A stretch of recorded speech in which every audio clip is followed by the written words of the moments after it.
अकेले अकेले स्टारबक्स में से क्रोसान खाया जाता है।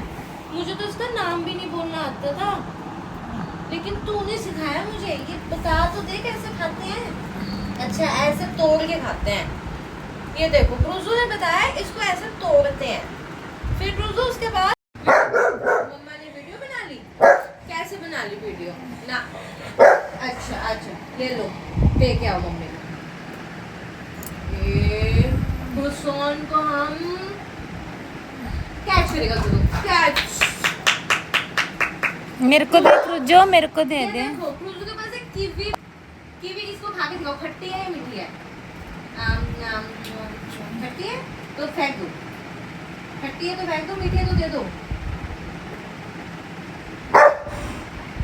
अब देखते हैं क्रूजो क्या उठा के लाएगा, क्रोसान या कीवी। वो दोनों में से देखो। ભાવે શું શું આવ્યો આગલેનું